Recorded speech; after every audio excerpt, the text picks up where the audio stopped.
नमस्कार साथियों, स्वागत है आपका इस नए वीडियो में। दोस्तों आज की जो हमारी वीडियो है वो हिंदी प्रैक्टिस सेट लेकर आया हूं, जिसमें हम मिश्रित प्रश्न लेकर आए हैं। हिंदी के जो इम्पोर्टेंट प्रश्न हैं और बार बार प्रतियोगी परीक्षाओं में पूछे गए हैं, इन्हीं प्रश्नों को मैं लेकर आया हूं। दोस्तों मैं आपके लिए कुल 10 प्रश्न लेकर आया हूँ। इन 10 प्रश्नों के जवाब आपको कमेंट बॉक्स में देने हैं और आपने इन 10 में से कितने प्रश्नों को सही किया ये आपको कमेंट में बताना है। तो चलिए दोस्तों हम वीडियो को शुरू करते हैं। तो मेरे प्यारे साथियों, आपका जो पहला प्रश्न है वो है मयंक किसका पर्यायवाची शब्द नहीं है। मेरे प्यारे साथियों, आपको बताना है कि मयंक किसका पर्यायवाची शब्द नहीं है। दोस्तों ऑप्शन आपका दिया गया है, इन ऑप्शन में से आपको बताना है। तो मेरे प्यारे साथियों, अगर आप जा रहे हैं ऑप्शन ए की तरफ यानी कि चांदनी की तरफ, तो आप बिल्कुल सही हैं। दोस्तों बता दें आपको कि मयंक चांदनी का पर्यायवाची शब्द नहीं है, बल्कि मयंक जो है चंद्रमा का पर्यायवाची शब्द है। ठीक है दोस्तों, चलिए दोस्तों हम आपके अगले प्रश्न पर बढ़ते हैं और ये रहा आपका अगला प्रश्न, प्रश्न नंबर 2।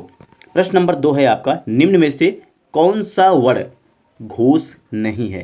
ध्यान दें दोस्तों, घोष नहीं है पूछा है। विकल्प आपके सामने दिए गए हैं, इन विकल्प में से आपको सही विकल्प का चुनाव करना है। तो मेरे प्यारे साथियों, अगर आप जा रहे हैं ऑप्शन ए यानी कि ता की तरफ, तो आप बिल्कुल सही हैं। ता दोस्तों बता दें, ता जो वर्ण है वो अघोष है और बाकी तीनों जो है वो घोष शब्द हैं, घोष है। चलिए दोस्तों हम आपके अगले प्रश्न पढ़ते हैं और ये रहा आपका अगला प्रश्न, प्रश्न नंबर 3 है।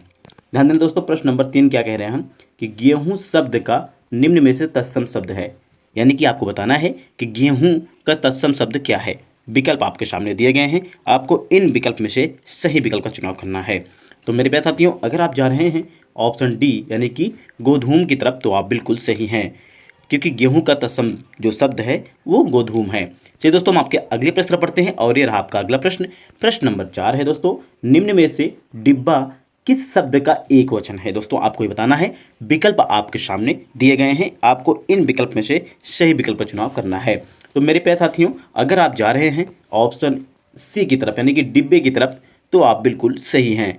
दोस्तों डिब्बे का एक वचन क्या हो जाएगा, हमारा डिब्बा हो जाएगा। चलिए दोस्तों हम आपके अगले प्रश्न पढ़ते हैं और ये रहा आपका अगला प्रश्न, प्रश्न नंबर 5। दोस्तों ध्यान देना, कौन सा शब्द स्त्रीलिंग है। यानी कि आपको बताना है कि इन विकल्प में से कौन सा शब्द जो है स्त्रीलिंग है, ये आपको बताना है मेरे प्यारे दोस्तों। तो मेरे प्यारे साथियों, अगर आप जा रहे हैं ऑप्शन डी यानी कि अरहर की तरफ, तो आप बिल्कुल सही हैं। अरहर एक जो है स्त्रीलिंग शब्द है, बाकी तीनों जो हैं वो आपके क्या है दोस्तों, तो ये पुल्लिंग शब्द हैं। चलिए दोस्तों हम आपके अगले प्रश्न पढ़ते हैं और ये रहा आपका अगला प्रश्न, प्रश्न नंबर 6। इनमें से यानी कि निम्न में से कौन सा सर्वनाम का भेद नहीं है, ये आपको बताना है। दोस्तों विकल्प आपके सामने दिए गए हैं, आपको इन विकल्प में से सही विकल्प का चुनाव करना है। मेरे प्यारे साथियों, अगर आप जा रहे हैं ऑप्शन बी यानी कि गुणवाचक की तरफ, तो आप बिल्कुल सही हैं। इसका गुणवाचक जो है वो सर्वनाम का भेद नहीं है। और आपको बता दें कि सर्वनाम का जो भेद होता है वो कुल 6 प्रकार का होता है। ठीक है दोस्तों, और इसे याद करने का जो ट्रिक है, अगर आप देखेंगे सर्वनाम जो शब्द लिखा गया है इसमें कुल कितने वर्ण हैं और इसमें मात्रा उत्तरा को जो मात्रा है उसको भी जोड़ लेंगे तो आपको कुल 6 देखने को मिल रहे हैं। इस प्रकार आप याद रख सकते हैं। दोस्तों वो भेद कौन कौन से हैं ध्यान दीजिएगा। एक हो गया आपका पुरुषवाचक, दूसरा हो गया आपका निजवाचक, तीसरा हो गया अनिश्चयवाचक और चौथा हो गया आपका संबंधवाचक। पाँचवें की बात करें तो आपका हो गया प्रश्नवाचक और छठवां आपका है निजवाचक। ठीक है दोस्तों, ये है आपके 6 भेद। चलिए दोस्तों हम आपके अगले प्रश्न पढ़ते हैं और ये रहा आपका अगला प्रश्न, प्रश्न नंबर 7। दोस्तों ध्यान देना, प्रश्न नंबर 7 जो है आपका वो है रसगुल्ले में मिठास अधिक है। दोस्तों इस जो मिठास है इस पर रेखांकित कर लीजिएगा, रेखांकित नहीं किया हूँ। तो रेखांकित शब्द का विश्लेषण आपको बताना है दोस्तों। तो मिठास का विश्लेषण आपको बताना है, विकल्प आपके सामने दिए गए हैं, इन विकल्प में से कौन सा विकल्प आपका सही होगा मेरे दोस्तों। तो मेरे प्यारे साथियों, अगर आप जा रहे हैं ऑप्शन सी की तरफ, तो आप बिल्कुल सही हैं। दोस्तों मिठास विश्लेषण से ही, मीठा विश्लेषण से ही हमारा जो है मिठास बना है। और मिठास हमारा कैसा है, कौन सा वो है, तो आप बताएंगे कौन सी संज्ञा है दोस्तों। अगर बताएंगे तो दोस्तों ये संज्ञा आपका हो जाएगा भाववाचक संज्ञा। ठीक है दोस्तों, क्योंकि ये भावना है, मिठास जो है वो भावना है। ठीक है, चलिए दोस्तों हम आपके अगले प्रश्न पढ़ते हैं और ये रहा आपका अगला प्रश्न, प्रश्न नंबर 8 है, भोजपुरी बोली कहाँ बोली जाती है। तो दोस्तों विकल्प को देखिएगा और इन विकल्प में से आपको सही का चुनाव करना है। तो दोस्तों ऐसा नहीं है कि आप लोग बोलते हैं कि भोजपुरी जो है बिहार में बोली जाती है। तो दोस्तों विकल्प के अनुसार ही आपको जवाब देना है।